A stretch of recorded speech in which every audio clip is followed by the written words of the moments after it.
子《道德經》第75章咧就講過：民之饑，以其上食稅之多，是以饑；民之難治，以其上之有為，是以難治。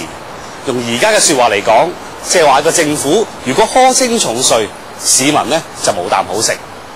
人民要作反，唔再聽政府之笛，往往呢係源於政府無視新事，較多擾民嘅政策。如果用老子呢兩句說話嚟形容呢一次財政預算案引發嘅政治風波，可以話係好應景。本來一份有盈餘嘅財政預算案係應該得到好多掌聲嘅，但係財爺今年就偏偏唔沿用以往退稅嘅方法去還富於民，聽咗啲鬼主意，話要注資強積金，一次過勾起晒全港打工仔對強積金制度嘅積怨，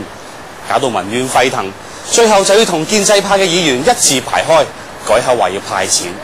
開咗向民粹政治低頭嘅極壞先例。難怪之得有外國嘅傳媒就形容呢次事件係一場笑話，仲話特區政府嘅管治團隊裏邊原來係冇政治家，只有升咗級嘅公務員。嗱，公務員都要行功量值，檢討得失㗎。特區政府喺財算風波裏邊至少有兩點要值得大家一齊去深思。第一，沉默嘅納稅人並唔好蝦㗎。嗱，香港話就話係簡單低稅，但係如果你心水清，就會知道政府嘅主要收入來源係賣地，即係話所有供緊樓嘅中產人士其實都間接咁交緊一個極高嘅土地稅，加埋薪俸稅、物業稅、印花稅、差餉，一個普通嘅中產家庭隨時將收入嘅4-5成用嚟交稅。呢班平時沉默嘅納稅人一向都唔要求政府乜嘢福利，但係辛苦賺翻嚟嘅錢要交稅，係知道政府用嚟運作。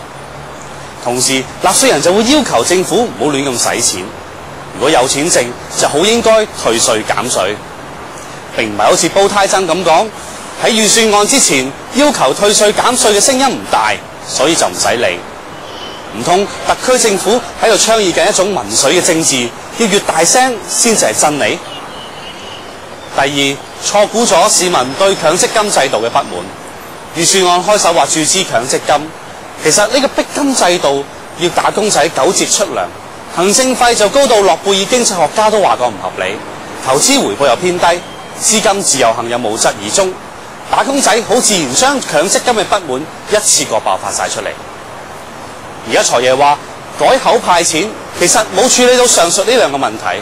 反而就鼓吹咗民粹嘅政治，令到管治更加困難。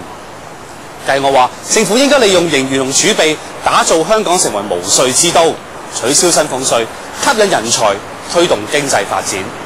強積金就要進行大解放，俾打工仔提早攞翻嚟置業、創業同埋進修，俾翻市民自己揀，先至係自由社會嘅真道理。